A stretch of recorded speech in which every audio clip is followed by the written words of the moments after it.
Hello everybody, it is the February albums of the month. It's a little bit late doing this video, there's just been a lot going on.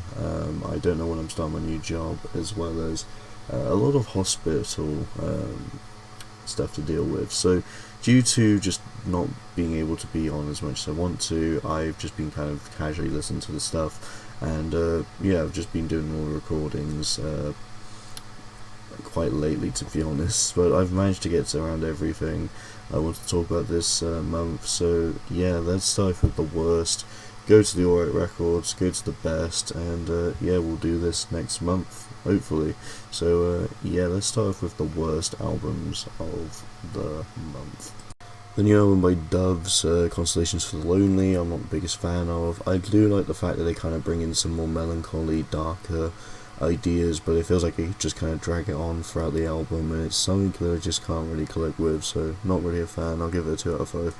I gotta be honest, the new Thundermother album, Dirty and Divine, isn't really doing it for me. I kind of think this is quite weak, and I think the biggest problem I have with the band's kind of sound on this is that this just definitely feels like a more generic, mainstream hard rock and roll version of Hailstorm, which again, Hailstorm definitely is a mainstream hard rock and roll band, but I think the writing definitely isn't necessarily anywhere comparable to Lizzie Hale's band. And I think while this album doesn't really have anything that's downright awful, I think the first few tracks give you a decent opening and a decent sound.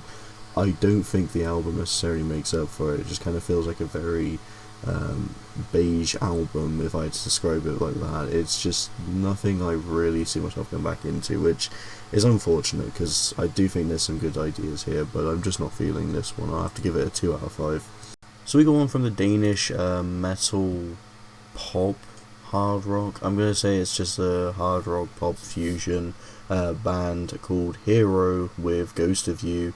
So from what I've heard on this record, it kind of reminds me a bit of bands like Normandy, Suasion, and Smash Into Pieces, all crushed together to make this sound, and I don't think it's too bad. The vocals sometimes remind me of Philip Strand from Normandy, which is quite nice to hear, but I don't think the melodies really match necessarily. Ghost of You and Goddess just do quite similar notes and quite similar refrains that it kind of made me think of these hooks are as good. And going for the record, I just think they don't really hold up into the more poppy sense as something strong. I find actually the album just kind of spirals into some of the weaker writing from the band. I think it starts off with a decent direction, but I'm not really the biggest fan of it, unfortunately. I'm going to have to give it a 2.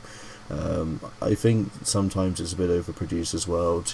Sometimes there's effects like in Razor Sharp that just don't necessarily need to be there, but I still think it's got some decent ideas nonetheless, but I'm not the biggest fan of it. So honestly, there hasn't been too many bad albums this month, which is quite surprising. There hasn't actually been that many weak albums in general so far, so I think Winter's actually been pretty decent and solid, but we'll definitely see. At least there's a lot more alright entries this time rather than worse, so let's go into the stuff I think is just okay. Got the brand new one by Inhaler, Open Wide. This is the 3rd record from the UK indie band, and I must say, not quite feeling it as much as I'd like to be honest. I think Cuts and Bruises is probably one of their best records, at least their most intriguing one sonically, and I think while there is some good ideas, Eddie in the Darkness is definitely probably my best track on here, and there are some pretty decent ones throughout, but I don't think it quite has the highs that Cuts and Bruises has. Cuts and Bruises just felt more like it played into the classic indie roots pretty well, and Open Wide just doesn't quite do it. It just kind of feels like a more watered down, tamer version of their sound. Nothing terrible, but it's just an alright record in my opinion. It's definitely not the most interesting work from them. Silo's new one just made it to alright in my opinion. It's definitely an interesting concept when you've got numerous bands that you wouldn't expect to be featured on this. I mean, this is an electronic hard rock band that plays with a lot of that, all that shiz, and this is basically a Judge and Jury released album, so it's entirely they've helped with it. But you have features like From Ashes to New, Escape the Fate, you've got Orgy, The Haunt, and Crazy Town, which is very surprising, to be honest. There's a lot of cool ideas they have here. The first song is If I Fall, featuring From Ashes to New, and then the last song is also the same song, but without that singer, without the band, so it's just the original version of the song. Honestly, I think there's definitely some good ideas, minus the haunt. The features work quite nicely. I just don't like the haunt song Gaslight here, because there's this bass sound that just sounds like an absolute just minuscule wet fart, and to be honest, with a song called Gaslight, you're really not helping the case there. But there's a lot of good stuff, minus the fact that I think around this point this is where the weakest material lies.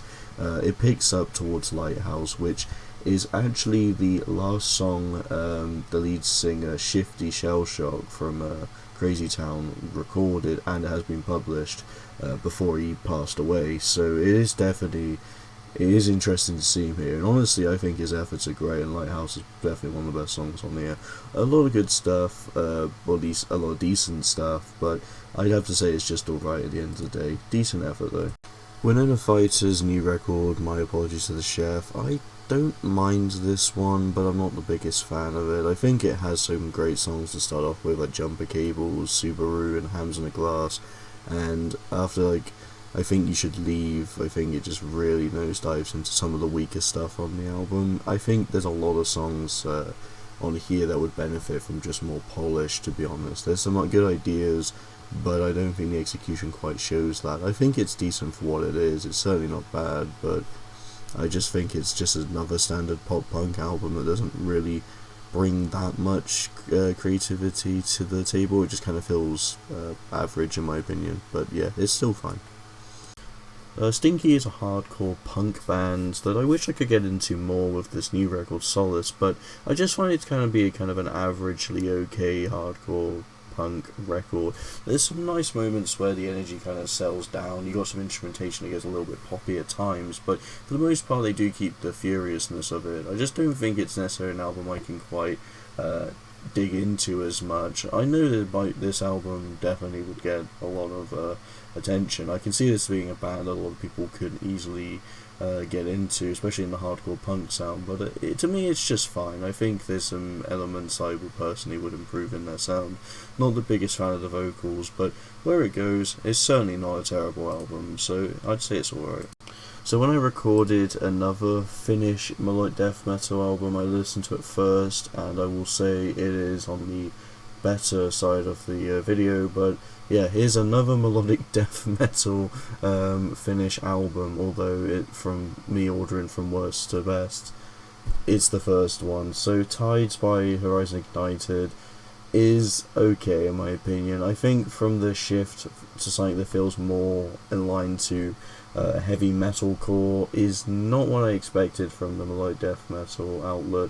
It feels like they try to incorporate some progressive ideas, but some of the songs just feel very different from the rest of the record. Like Beneath the Dark Waters has some weird synths at times, while also incorporating this very sinister opening, which I like, but I think it kind of goes out the window from there. There's still some decent ideas, but the direction they take here certainly isn't my cup of tea. I think Horizon Ignited's previous album, Towards the Dying Lands, was something I honestly preferred the direction of, but the band's experimenting, and I'm not even going to fault the band for trying something new. I think it's interesting to see, but just not really for me in my opinion. I think it's just an alright record.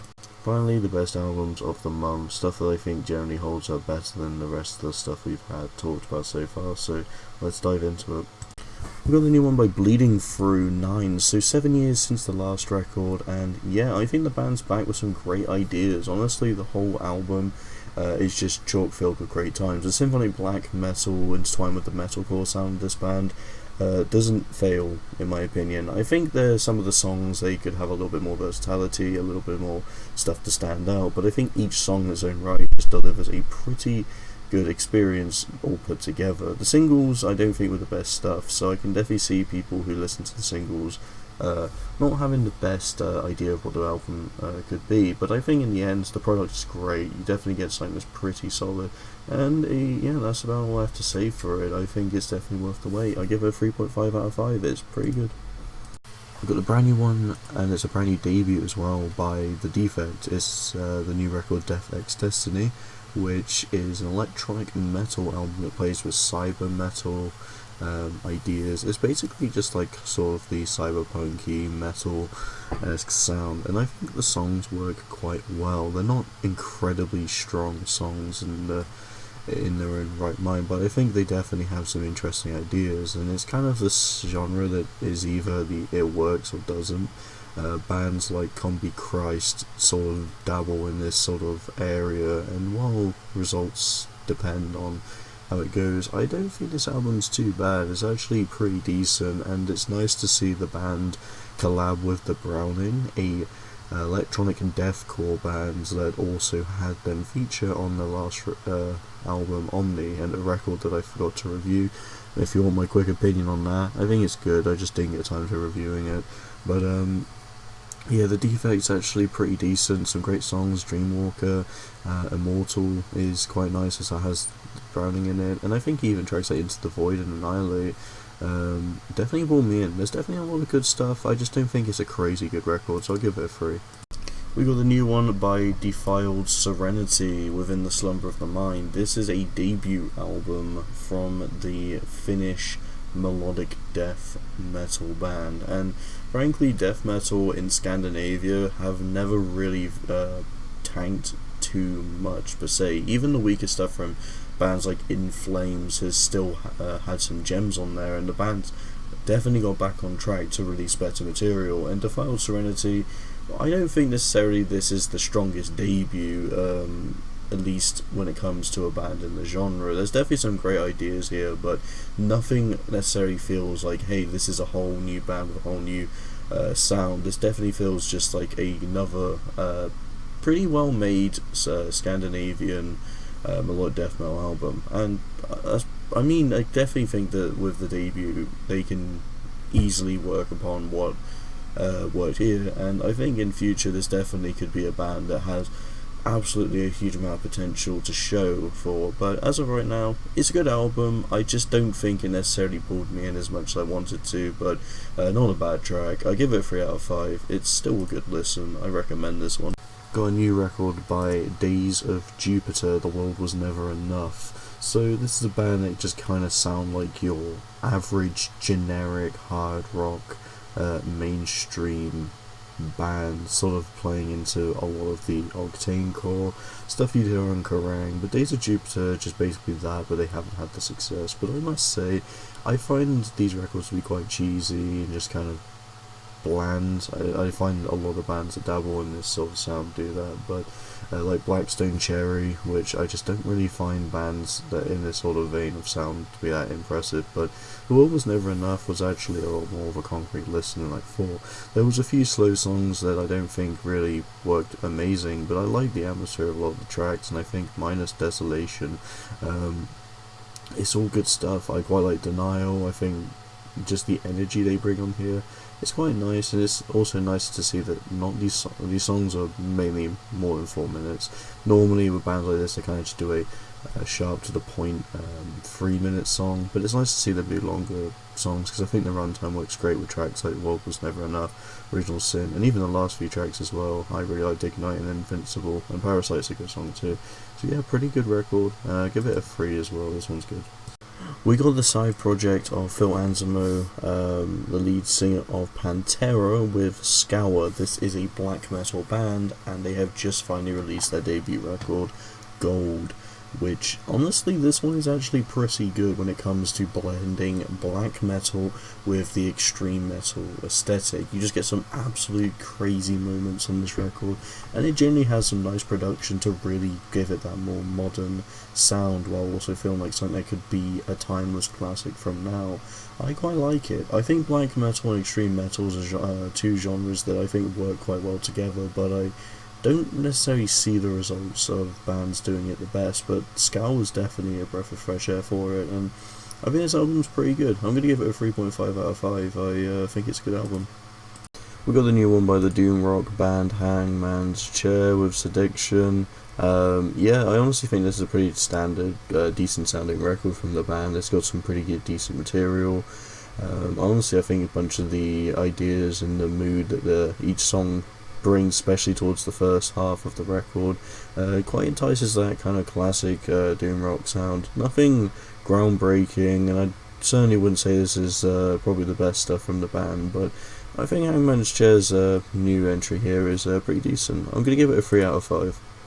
This one goes to all the knuckleheads out there. I'm only joking. Everrest, though, is pretty much a very underrated and hardly heard of band. I struggled to even find a website that talked about this other than Rate Your Music, so it definitely is an album that just completely went under the radar. But I've actually listened to Everest since their first single, Suffocate, back in 2018. I just got recommended it, and pushing through the hard rock phase that was my gateway into all the music I like now, this definitely held up quite nicely. I like the tracks we had. Suffocate was one of the first few, and so was Blackout. These songs just held out pretty nicely, and then I think after the single Gravity I must have drifted, but they've been releasing singles from this record since 2018, and the last single came out in 2024, so the album finally got released, and it's actually pretty surprising just how long this just how long this took to make, but I actually quite like it. It's basically a hard rock metalcore fusion. You definitely get something that feels adjacent to bands like Crown the Empire. They definitely got some of this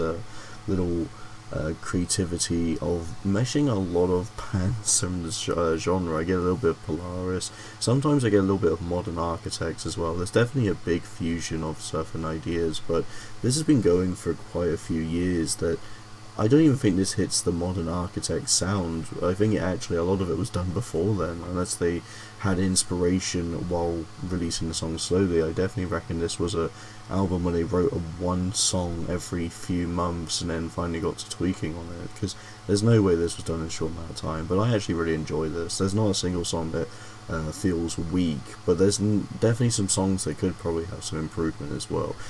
Yeah, it's a pretty good record. I'm going to give it a 3.5 out of 5. I was very surprised, and this kind of brought me back a little bit. Quite a bit of nostalgia. I quite like this one.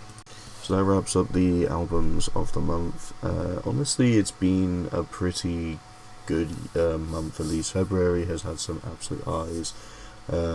While maybe not so my favourite stuff in this review, there's definitely been some great material nonetheless. I've really enjoyed the Architects album I talked about, and there's definitely been some pretty solid stuff like Love Is Noise, so Feb's actually been pretty stacked, especially with Silverstein as well. A lot of good stuff, and March, there's a lot of promising stuff coming. We have Spirit Box, Whitechapel.